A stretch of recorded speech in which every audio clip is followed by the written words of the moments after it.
time to start with.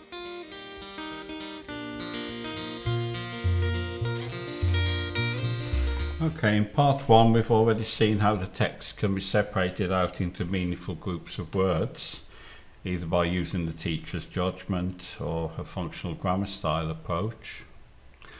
Just reset the text now and go back into book form. I'd like to look now just at one particular type of group, separate out again, which linguists would tend to call a nominal group. For example, a camera, a photograph, spiders, a spider. These represent real life objects or people or animals, but they can also represent abstract ideas. For example, the gentle art of baking cakes, in which we're nominalising an action. Grouping words in this way is an excellent way to introduce novice learners to more advanced forms of language use, and of course they'll see it explicitly here in the ebook and be able to try the forms out for themselves. Okay, we won't jump too far ahead just yet. We'll go back to these simple nominal groups, the spider, the camera, etc. These lend themselves well to pictorial representation, so I've got my photographs here. The ebook will actually allow you to set up games using these photographs. If I go to the Game Boy here, I can take memory for example, and here the learners can search and we can actually play. Next door's cat. Next door's cat. A robin. My friend. Some flowers. My friend. The weather. A robin. Of course, I should have noticed that my friend came twice, so this is something that the learners are quite good at, remembering where things are. So you can play this as a group around a table. It works quite well with a projector or whiteboard. And then they can find the relevant word group here underneath my with friend. The player, my friend, and work their way through learning the word groups and their meaning. That's fun. Of course our learners like fun, so we'll just go back to the ebook.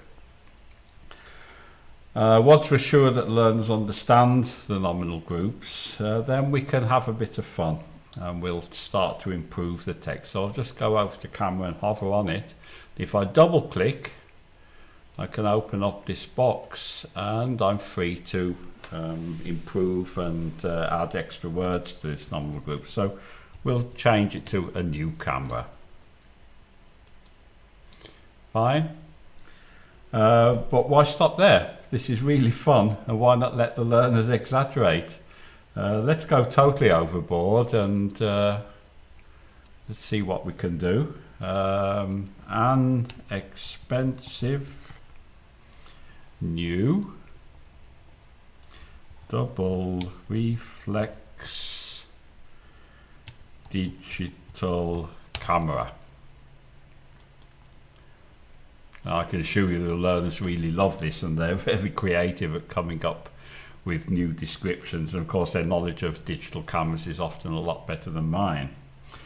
So why not? It's great. And what's good about this is that if we activate the hot potatoes, this will follow through into the hot potato exercises. So for example, on Monday I got, and then we've got this whole new unit here, and similarly when I go to the single words, it will break down into single words and so on. So let's take a look at spider again. So where are we? There was a spider. What sort of spider? A horrible big fat hairy spider. Yuck. Well, I like spiders. A horrible big fat hairy spider on the wall. And again that will follow through into the hot potato exercises if I want to practice them. Now we don't have to stop with the nominal groups, so we can of course apply the same principle to the circumstances. So for example on Monday, let's expand that. On a bright sunny Monday morning. And again, that will follow through into the hot pot exercises if I want to practice that. There was the spider on the wall. Let's change that. We can put a couple of circumstances in. High up on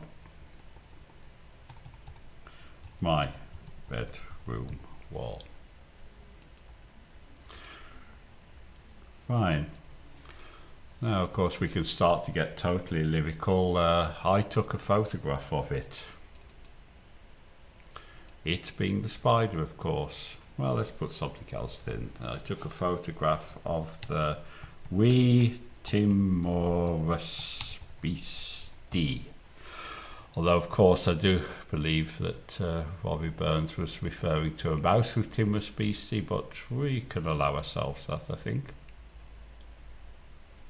And of course, if we go through to the hot potato exercise with this, with the spelling patterns, I may want to spontaneously mark the spelling patterns, and we do this with Alt, GR and 7 on the keyboard, which makes this pipe character, as it's called technically, which is normally invisible.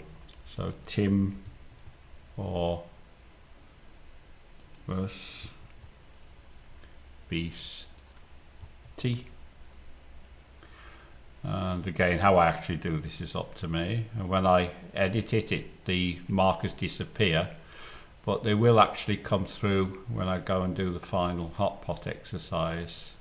As you can see, we, Tim, or, and the us should be there somewhere, yeah, we, timorous, and so on.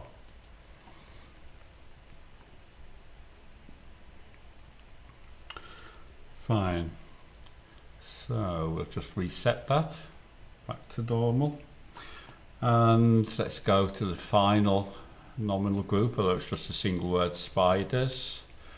Let's carry on in the vein of getting rather adventurous, and I'll change that to all manner of arachnids. It's a great way of introducing the word arachnids.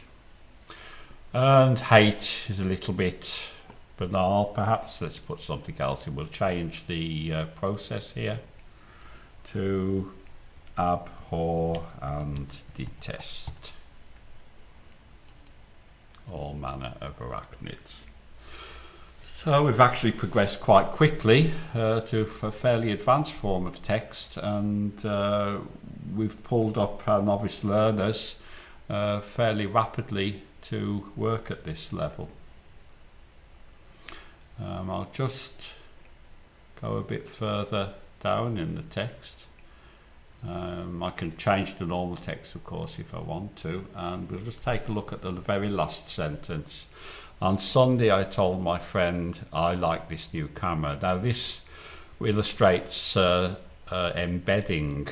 So this group here, which appears as though it's a nominal group, is actually a whole sentence. I told my friend, what did I tell my friend? I like this new camera. And this is a skill that novice learners can also explicitly practice using the eBooks system. So let's just go back to the book. We'll go to the last page. On Sunday, I told my friend I like this new camera. So we can actually change this. As you see, this comes up in double brackets, which is a convention for embedded sentences. And we can change this to something a little bit better. I'm really thrilled with my new acquisition.